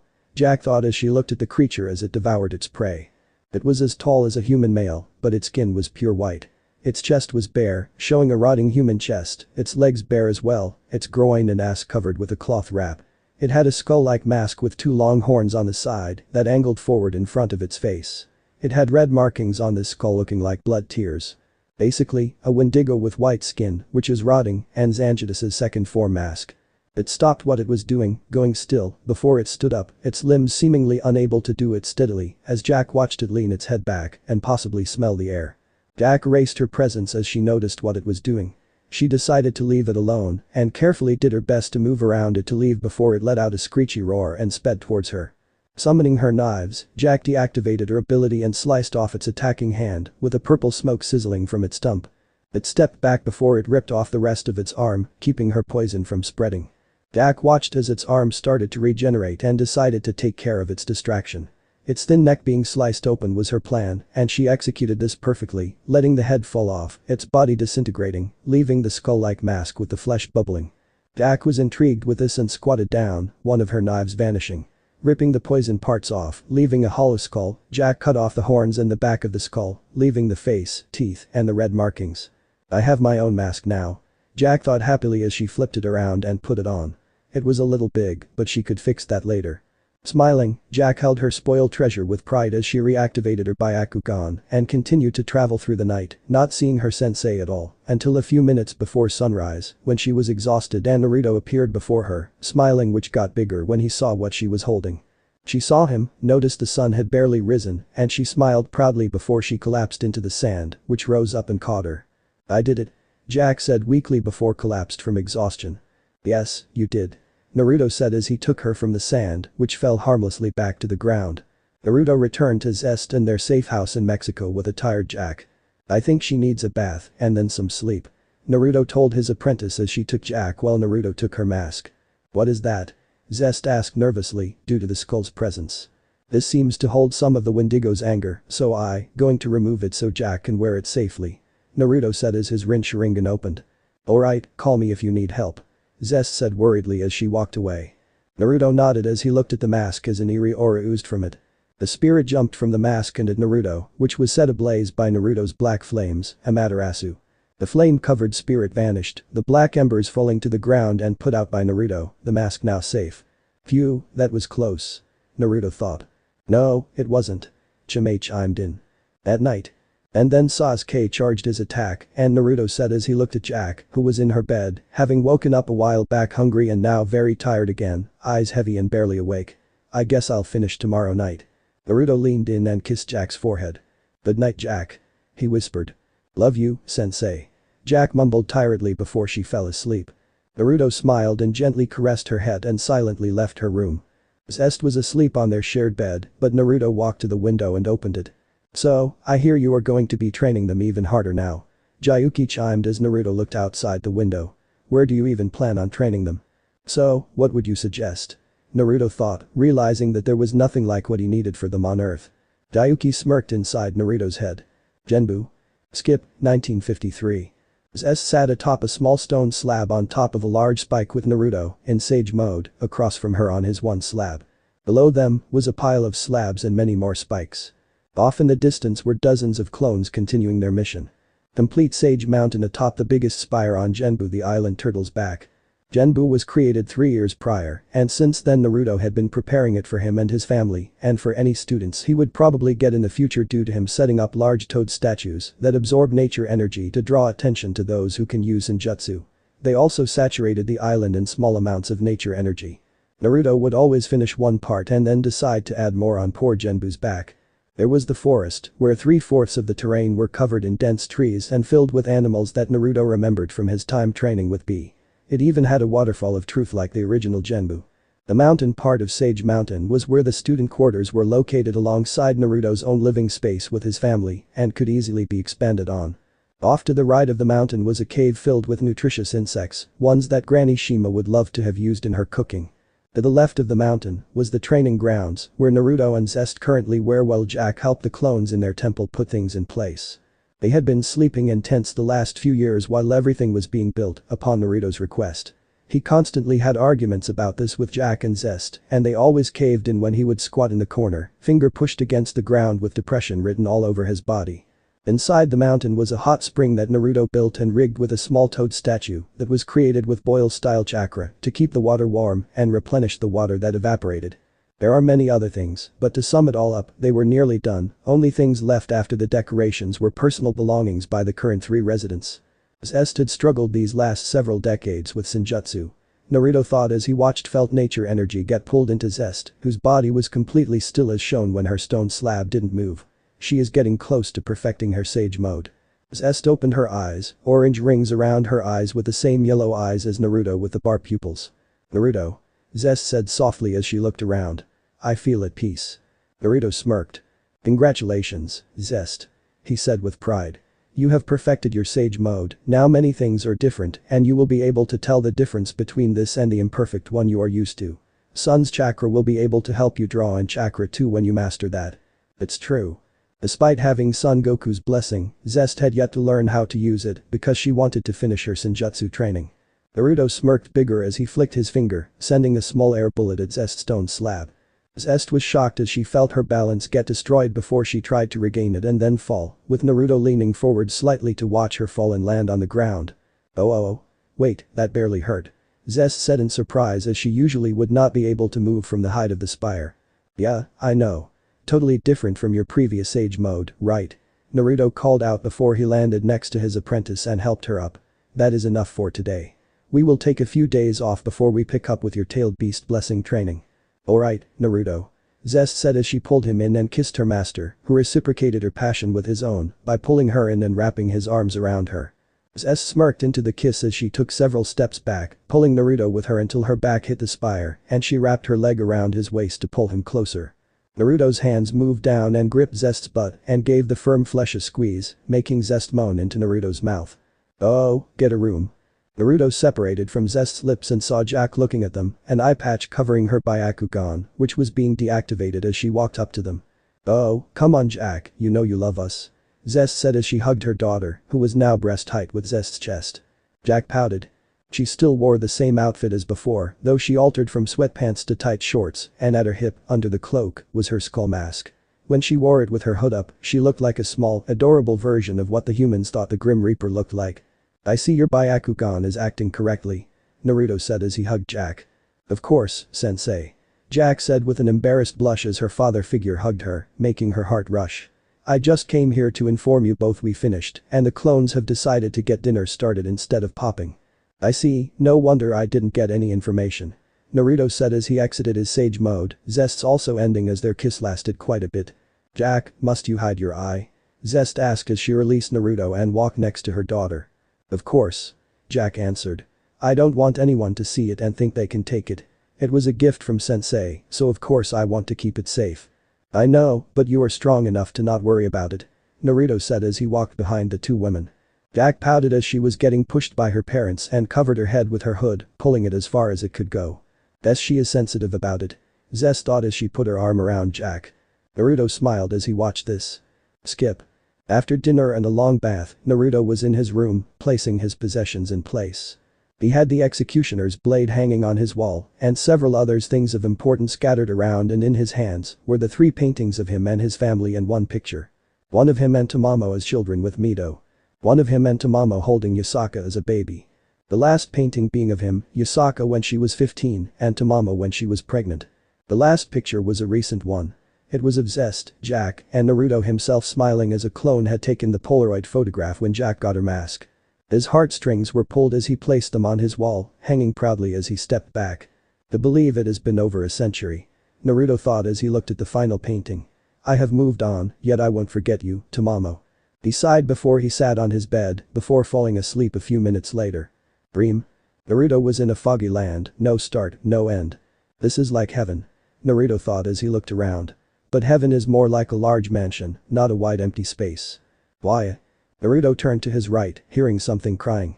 Guess it won't hurt to check it out, he thought as he walked towards it, having to cover his ears when it got louder. There Minato, you don't need to cry," a soft familiar voice stated as Naruto's eyes widened. "See, daddy is here." Naruto's eyes started to tear as his body started to go numb and shake. "Hey Naru," Tamamo said as she stood across from him holding their infant son in a bundle of blankets. "I missed you." Naruto watched her get close and kiss his cheek, leaning into him with her face against his chest, smiling as her ears picked up his heartbeat. "Naru?" Tamamo asked in confusion when he hugged her suddenly, tight enough to not let her go, but loose enough to not hurt the baby. "If this is a dream I don't want to wake up," Naruto said as his tears fell down his face. "It isn't a dream," Tamamo stated calmly. "I am communicating to you from the Pure Lands with permission from Lady Amaterasu." "Why did you need to talk to me?" Naruto asked. He pulled back, taking Minato from Tamamo, careful to not upset the baby who gazed up at his father with big blue eyes. "I want you to find happiness," Tamamo said as she caressed Naruto's cheek. "You have taken baby steps, but it isn't enough. I want you to mate with Zest." "Okay, now I know this has to be a dream," Naruto said as he shook his head. Tamamo went. Slap. Naruto felt pain. "Okay, it isn't a dream," Naruto said as he accepted this. "But I know you love me and feel guilt," Tamamo said as she looked at her husband as he held their son. "But my death was inevitable and you trying to save me was for naught." Naruto tensed and sagged a bit. "And so, you want me to move forward into my relationship with Zest?" he asked slowly. "Yes," Tamamo replied sadly. "I know it is strange to hear me say that, but like how you wanted me to live, I want you to move on. You won't forget me. I know you won't, but don't hurt yourself and others who love you by this unfair guilt you have. Promise me you will love Zest as much as you have loved me." Naruto stayed silent as he looked at his deceased wife as she took Minato back. She was the same as she was when she passed away. "I promise," he said tearfully as he hunched. "I promise." Tamamo pushed his head up and kissed him, her body starting to glow and evaporate into particles. "I love you too, Naru," she said as she held his cheek once more while holding her son, who was also vanishing with her. Naruto touched her hand, her face becoming a smile before it evaporated, leaving her slowly disappearing hand. "Goodbye Tamamo," Naruto choked out as the world lit up. And Naruto woke up, his eyes watery. It was late at night, so Naruto got out of bed quietly and walked to the large open window. "Isaka, I wonder how you are doing," he thought after moments of silence. Meanwhile, Kyoto. Isaka, Tsunade, Shizune, Wukong, Lukoa, and the Toad clan watched as Jiraiya was lowered into the ground, cold earth soon covering his body. Tsunade was crying, Shizune having to hold her master up to keep her from collapsing. Lukoa and Wukong silent as the men finished burying the former boss Toad. Isaka had grown up physically and mentally, with the help of the 4 people around her helping her. "Lukoa." Isaka quietly said. Ex-goddess shifted to look at her niece. "Yes. Find my father?" Isaka asked. Isaka, Wukong, now much older and sagely, said carefully. "It has been several decades. Naruto was a human. So, he is most likely dead." "I know." Isaka said as she wiped her tears. "But he had chakra, so he could have prolonged his life and could be alive. So, I beg you Lukoa, please go look for him." Lukoa bit her lip. She wanted to go look for her teammate friend. Her heart yearned for it for the last several decades, but she was scared she was too late, which was something she felt she would not be able to bear if she lost Naruto. "I'll do what I can," Lukoa stated calmly while being an internal wreck. "I'll help you too," Wukong stated. "That way we can drag him back if he is alive. I remember how stubborn he can get." Lukoa smiled softly while Isaka hugged Wukong. "Thank you," she said as she then hugged Lukoa. "Isaka, please don't get your hopes up," Shizune said as she looked at the aged Tsunade. "I don't think it is wise." Tsunade had been worse for wear ever since Naruto vanished. Her once young body had now aged and was unrecognizable to the beauty she was. While keeping a healthy look, her age could be seen and showed she wasn't as strong as she once was. "I know, but after Jiraiya, I think we need Papa here," Isaka said as she helped Shizune walk Tsunade to the slug compound while Lukoa and Wukong left to get ready. "I know, but it isn't good for anyone to get their hopes up," Shizune stated sadly. Jiraiya's death, her fiancé's death, brother's death, and Naruto's disappearance have taken their toll, so I don't think she has much time left. Isaka looked at her grandmother figure, her heart becoming heavy. "Granny Tsunade," Isaka called out, taking Tsunade's hand gently in hers, bringing Tsunade's honey brown eyes to her own. "Papa will come back, so please, stay here for when he comes back." Tsunade's face showed a faint sad smile, her eyes closed, and she nodded her head. Isaka leaned forward and hugged the elder slug. Deep within her mind, Shikaku's chakra listened to everything. Genbu's back. Naruto's eyes widened. Jiraiya is dead, Naruto thought, talking to the tailed beasts. "Yeah," the old toad finally croaked. Shikaku stated rudely, although it was an act to keep his emotions in check. "He died fighting a young toad named Gamabunta. It was to see if he was worthy of being the next boss toad. You knew this was going to happen. He died in battle." Naruto thought sadly, a sad memory of how his godfather in his first life had died while on a mission in the Rain Village against pain. History repeated itself. "Don't let it get to you," Chime chimed in. "He was strong and probably died a happy man." "I know, but…" "Naruto-sensei." Naruto was pulled out of his meditation by Jack as she walked up to him. "Yes. Dinner is ready." "Okay, I'll be right there," Naruto replied as he stood up and followed Jack, who took his hand in hers. Naruto ate dinner in silence with Jack, Zest, and the other students they had received in the last few weeks. All 17 of them, 6 male and 11 female, were yokai, having felt the pull of Senjutsu the toad statues, were taking and it guided them to find Genbu and dare to climb his body into the forest, and depending on where they got on, they would either have been at the base of Sage Mountain or in the forest where many animals now lived. Which Naruto had created from his and Jayuki's memories of his training. There was a staircase that the students would use to get from the top of the mountain to the forest and bug cave, which his students were currently eating some of Shima's old family cooking. Along the staircase, inside the mountain, were many human statues. Of who? The Hokage.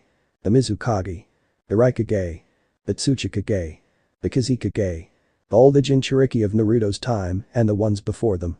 All these great people immortalized in stone inside the mountain. "Master, why do we have to eat bugs?" one of the male students asked after he ate a cricket. "They help build stamina and chakra reserves, now keep eating Shin," Naruto stated as he ate his ramen, finishing soon after while ignoring Shin's upset face and dismissed himself. Zest and Jack watched as Naruto walked out of the dining area, sensing watching him make his way into a secret room in the center of the mountain. "What does he do in there?" Jack asked her mother as she deactivated her Byakugan. "I don't know myself," Zest answered. "He is mourning," Sun stated through his connection with Zest. "Sage Mountain, inner sanctum." Naruto sighed as he looked at the wall. On this wall was paintings. Himself, Yasaka, Tamamo, Baby Minato, Maiko, Jack, Zest, Jiraiya, Tsunade, Shizune, Elsha, Lance, Gabriel, Michael, Sun Wukong, Luko. On another part of the room was everyone he loved from his original life. Himself, his parents, his teachers, friends, and those who helped him become the man he was. Many people who were important to him. He planned on adding people to it, students who finished their training and his loved ones. Sighing, Naruto walked up to the wall of his current life and looked at Jiraiya, who he had in a kabuki pose. "I'm sorry I wasn't able to be there for you, master," Naruto muttered sadly. "I pray for your happiness in the afterlife in the Pure Lands." Several minutes passed before he left, sealing the door shut again upon his exit to see Zest and Jack. "Sensei, are you okay?" Jack asked concerned. Naruto said nothing but walked up and pulled them both into a hug. "I'm sorry you both had to see me like this." Naruto shuddered. Jack and Zest stayed silent as they hugged Naruto, pouring as much love and comfort into this hug as possible. Skip 3 months. Luko was exhausted. She had been traveling over the world, settling in China for the moment, searching for her lost partner. "Naruto, where could you be?" Luko thought as she drank some water. "Shatter. I'm so sorry, I didn't mean to break the cup." A customer apologized as he and one of the workers cleaned up the mess of water, glass, and ice. "Ice," Luko thought as she looked at the solid water. "Ice." Her eyes widened and she quickly shoveled her food into her mouth and paid the bill before rushing out and finding a secluded place to teleport. Underworld. Said place was peaceful until all felt a huge and powerful magic signature appear at the edge of the Asmodeus territory. Shid Falbium stated as he appeared at the location to see Luko. "I haven't seen you in decades, feathered serpent." "Cut the bullshit, where is Naruto?" Luko stated as she stormed up to the leader of the devil army. "Naruto? That human? I haven't seen him since the Civil War." Falbium spat, his anger at his former teacher still a sore subject even after all these years. Luko opened her heterochromatic eyes, seriousness that showed that she wasn't funking around as her magic swelled around her body. "What is going on here?" Luko looked around and saw the other Satans. Seraphil, Surziches, Ajuka. Or is it Lord Lucifer, Lord Beelzebub, and Lady Leviathan? Lukoa asked sarcastically as she recalled her magic and crossed her arms. "Lukoa, why are you here?" Seraphil asked, as the head of foreign affairs. "I'm looking for Naruto," Lukoa said. "I haven't found him, so I figured out he might be here." Seraphil's eyes widened at Naruto's name before becoming saddened. "Naruto was a human," Ajuka stated. "He shouldn't be alive. So, I would have checked with heaven." "I know, but I remembered that shortly after the Devil's Civil War, you invented that peerage system," Lukoa stated with poisonous words. Yasaka was extremely upset and angry when reports of her people were being turned against their wills. "I know, and we apologize," Surziches responded. "When we found out, we put a stop to it." Lukoa had a "do you think I'm stupid?" questioning look on her face pointed towards Surziches and Ajuka. "Please, believe us, Naruto isn't here," Seraphil said, her voice strained. Lukoa took a deep breath and sighed. "Alright, I'll take my leave. But, if I find out you lied to me, I'll make you regret angering the 6th Dragon King," Lukoa stated as she transformed into her large dragon form and flew off, vanishing. "Ha, more like the unofficial 6th Dragon King," Falbium shouted as Lukoa disappeared. "Still, she isn't one we want against us," Surziches stated. "Everyone," Seraphil stated. "I think we should help her look for Naruto." "Heaven? Is Naruto in the Book of the Dead?" Lukoa asked a confused Michael and Gabriel. She appeared at the pearly gates in her human form and politely asked St. Peter to inform her arrival to Gabriel and Michael. She only had to wait a few minutes before several new angels appeared and escorted her. Lukoa knew they were different from the fact they had chakra. Major flag that told her Naruto was there in heaven. "No, Naruto isn't dead," Gabriel stated before Michael could keep her quiet. "He is still alive." Lukoa's eyes widened and she grabbed the Archangel's robe and pulled her close, making the guards create light weapons and surround the ex-goddess as she held their leader. "Where is he?" Lukoa screamed with her eyes wide with hope and want, ignoring the weapons pointed at her. "I don't know. Last time I saw him, he was in Mexico with Jack and Zest," Gabriel answered calmly, signaling for the guards to stand down. Lukoa left, ignoring everything as she flew out of heaven and teleported to Mexico again to redo her search. Why would she be looking for Naruto? Gabriel asked Michael as she stood up, having been dropped when Lukoa ran out. "I don't know, but I believe Naruto won't be too keen on what she wants," Michael stated as he helped Gabriel. But could she also like Naruto? Gabriel thought curiously, her heart sinking a bit as she knew of her competition with Zest. Skip, Genbu's back, 3 weeks. Naruto sighed as he and his clones faced his students. They were all separated into teams and were doing the bell test to see who was ready to get started on Senjutsu and to see who needed more time to train. They believe it has been 3 months since that dream. Naruto thought as he dodged Zest's superheated lava body punch. She was covered in sun's chakra, which burned anywhere from 1300 to 2200 degrees Fahrenheit. Getting better, Zest. Naruto commented before he sidestepped and kneed Jack in the gut. Still a little too dependent on your presence erasing magic, Jack. Remember, it can't block your thoughts. Naruto grabbed Jack by the scruff of her neck and slammed her into Zest, who didn't cancel her lava body and was hit by a flying Jack, who vanished upon contact. You're open. Naruto turned to see Jack, her arm pulled back to hit him, and he felt Zest close the distance between them. Naruto's Rin Sharingan opened and he used his hands to block their attacks, draining Zest of her chakra and Jack of her magic. 2 shadow clones appeared and they smacked Zest and Jack in the head hard, but not too hard. Ow. Both of them yelled as the two fell to the ground, holding their aching heads as the 2 clones dispelled and Naruto deactivated his eye. Sorry about that.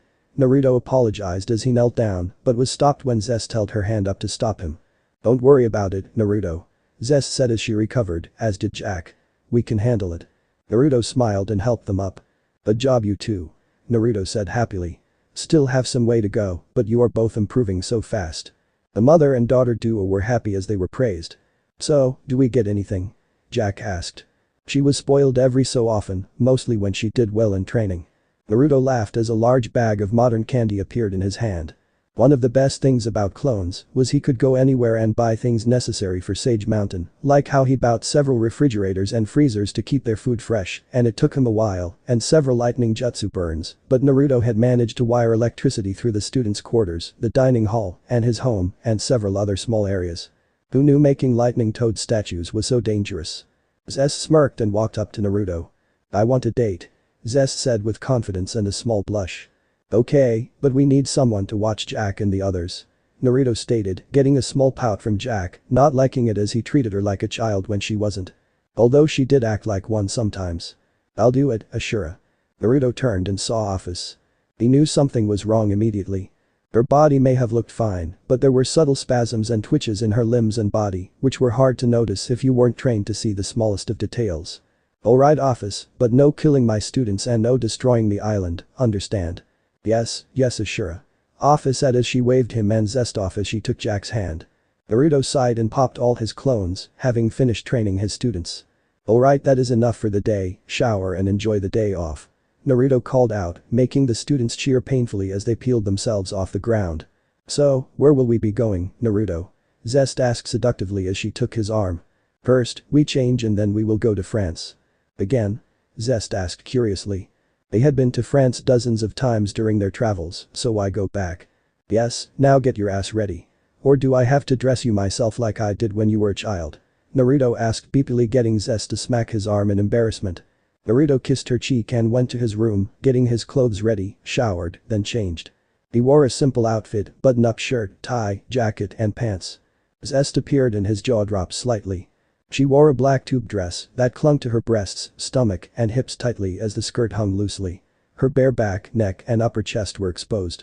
She wore black forearm gloves and a gray boa that was wrapped around her neck and under her arms. She wore black high heels. In her hand was a small handbag. She had her rabbit ears and pointed ears covered in magic to cover them up, her pointed ears looking like normal ears, and her usual claw-like nails were filed down to be normal nails. She had lime green eyeshadow around her eyes and light makeup on. Mama looks so beautiful. Jack said in admiration to Office, who looked at Zest. I can do better. Office said somewhat aggressively before her whole body glowed. When the light died, Office was taller, her body more adult and mature, however her dress hadn't changed and was dangerously short, so if she moved her crotch would be exposed. Interesting. Naruto said as he ignored Office. You ready? Zest giggled and took his arm. Always. Naruto opened a portal and they walked through it. Office returned to her normal lowly self as the portal closed. So, little one, Office asked. She looked up slightly at Jack, who was a bit taller. What do you want to do? Paris, France. Naruto and Zest arrived and walked around, enjoying their company while ignoring the stares they were getting. They walked around city. After an hour, they went to the Eiffel Tower restaurant. So, Naruto, do you regret helping the angels repopulate? Zest asked after they ordered their food. No, I don't. Naruto replied as he looked at his date. Why do you ask? Well, I'm worried. What if they start a war with the new angels? Zest said, airing her concern. Impossible. Naruto said, shaking his head. That won't happen. Do you really trust Michael and Gabriel that much, huh? Zest asked as a waiter poured some champagne for them both.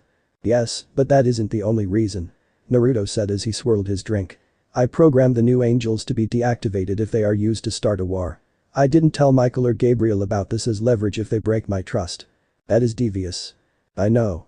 But I don't want to risk war. Naruto replied as he held up his glass. Cheers.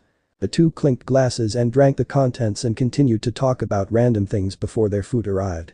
By the time they left, twilight was about and the busy streets were quieter than normal, and they took another walk. This time they had a special place in mind.